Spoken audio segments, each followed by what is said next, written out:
Kenapa? Karena saya suka kali kalau saya jumpa sama orang, saya katakan bahwa semua ini berakhir, tapi kita mau meninggalkan sesuatu. Sampai saya di Kairo tahun 2017. Setelah pulang 2002 saya tak pernah ke Mesir lagi. Pas 2017 saya datang lagi karena rindu, sebulan saya di sana. Diundanglah sama KMM, Kesepakatan Mahasiswa Minangkabau. Bagus sekali rumahnya, 3 lantai. Di bawah tuh basement, lantai 1, lantai 2, lantai 3, atap lapang. Kanan, kiri, kamar, besar rumah, bisa berkumpul. Saya bilang, bagus sekali rumah kalian ini. Ini Pak Gubernur kami yang belikan, Pak Ustaz. Udah berhenti dia dengan 1 tanda tangan. Mengalir berapa banyak orang yang akan belajar sampai hari kiamat hanya dengan 1 tanda tangan. Lalu kemudian saya jumpa dengan beberapa sahabat-sahabat yang dekat. Saya bilang, bagusnya Pak, kalau kita tidak ulama tapi kita bisa dapat amal jariah, Bapak kirimlah ini anak-anak yang tercerdas, terpintar, buat tes, berangkatkan. Kemarin datang dia ke rumah menyambut bulan puasa. Alhamdulillah Ustaz Somad, sudah kita kirim 10 ke Mesir. Masya Allah. Makannya Pak, saya tanggung. Saya cemas juga dikirimnya meninggal orang. Nah, apa makan dia di Mesir kan? Kami tanggung Pak Ustaz. Ongkos pulangnya Pak, kami tanggung. Lapang saya. Apa untungnya sama Ustaz? Tak ada untung, tak ada. Anak kemanakan saya masuk di situ, keluarga saya tak ada. Tapi membalaskan sakit hati saya dulu. Karena saya dulu berangkat tak ditanggung Pemda. Sakit hati saya. Berangkat tak ditanggung, beasiswa tak dikasih, pulang berangkat tak diantar, pulang tak dijemput. Macam Ustaz hantu. Maka di mana-mana selalu saya pesankan itu supaya apa? Membalaskan sakit hati saya. Bapak udah kirim? Iya. Tahun berapa sekarang anak itu? Tahun 1. Berarti Bapak punya kesempatan 3 tahun lagi, Pak. Apa itu Pak Ustaz?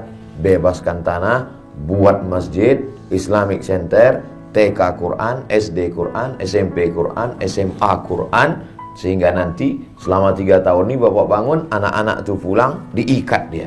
Karena kalau tidak diikat, waktu turun dia di Jakarta, nikah dia sama orang Jakarta. Udahlah kita habis APBD nyekolahkan dia, tiba-tiba dia tidak memberikan kontribusi, buat dia kontraknya. Ya betul Pak Ustaz. Jadi 3 tahun ini kita buat. Iya. Itu pun juga membalaskan sakit hati saya. Karena dulu waktu saya pulang tak tahu mau jadi apa. Nah, jadi luar biasa. Alhamdulillah para asatiz adik-adik kelas saya. Ini adik-adik kelas saya. Pak Kabak Kesra 2003 berangkat. Saya 2002 sudah pulang. Jadi banyak orang menduga saya ini masih muda. Padahal saya ini sudah tua. Ustaz Iskandar 2011 dia baru berangkat. Pulang 2011. Saya 2002, berarti beda 11 tahun. 2011 beda 9 tahun. Tua juga saya sudah. Artinya bahwa ada sesuatu yang kita lakukan. Lalu kemudian kalau telunjuk orang yang punya kekuasaan, lalu kemudian ada yang selalu diletakkan perhiasan. Nah, itulah dia, selalu perhiasan itu diletakkan di jari manis. Ini anak muda. Anak-anak muda ini mesti kita kelola. Jadi tadi malam itu, kenapa Ustaz Somad kalau tausiah itu, kalau subuh biasanya di masjid atau di ruang tertutup. Tapi kalau malam itu kita memang pilih tabligh akbar. Itu sebenarnya kita untuk menggarap anak muda. Karena ada beberapa anak muda dia belum mau ke masjid, dia mau dengar di pinggir-pinggir tanah lapang.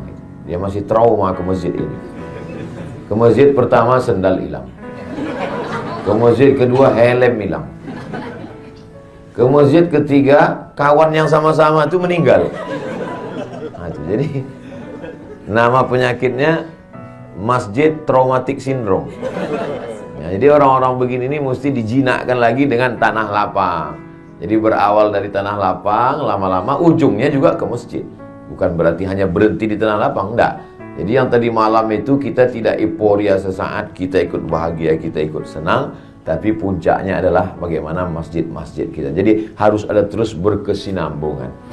Ibarat macam menangkap ikan. Jadi saya sudah menghalau ikan ini dari sini. Ada ustadz di sana yang menunggu.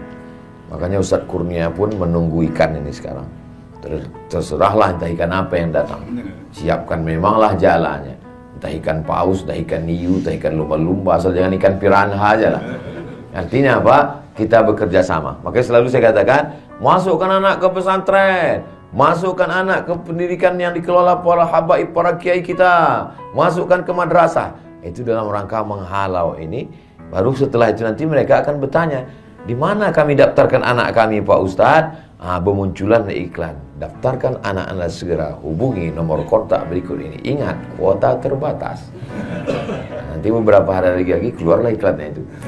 Itu dalam rangka apa? Karena pemuda ini kalau tidak kita garap, digarap aliran sekuler, komunis, ateis, agnostik, liberal, macam-macam di medsos itu. Tadi waktu habis sahur tadi, saya baru aja mengirim web yang diisi oleh orang-orang ateis.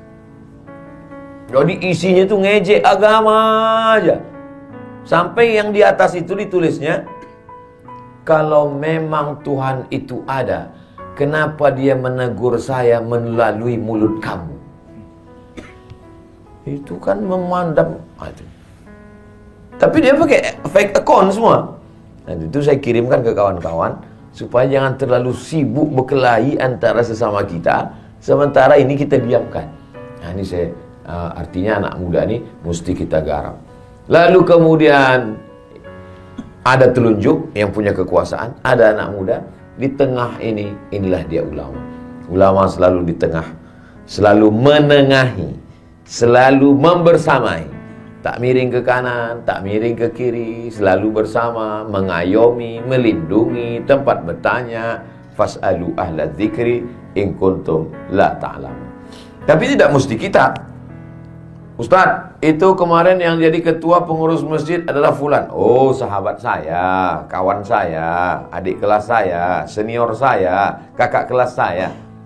Bersama-sama kita. Jadi orang melihat kita. Kalau saya salah, yang disalahkan orang bukan Abdul Somad, yang disalahkan Al-Azhar.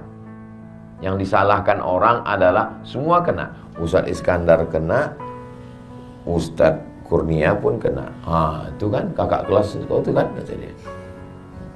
Ustadz Kurnia kenal dengan Ustadz Somad? Oh, kakak kelas saya. Oh ya, dulu memang pernah, tapi sekarang udah lama tak jumpa. Alhamdulillah. Mudah-mudahan kita istiqomah insyaallah.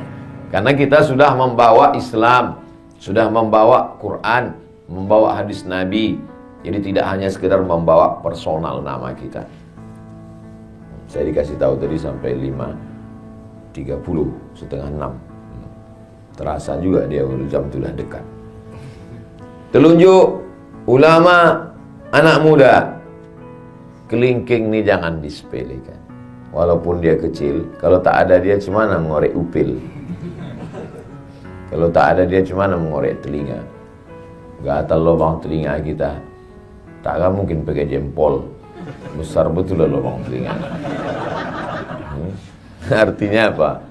Memang ada orang-orang kecil, tapi jangan lupa, boleh jadi azab Allah itu tidak turun karena yang kecil-kecil.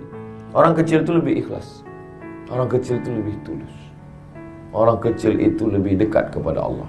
Kenapa? Rahmat Allah itu turun di hati yang hancur berkeping.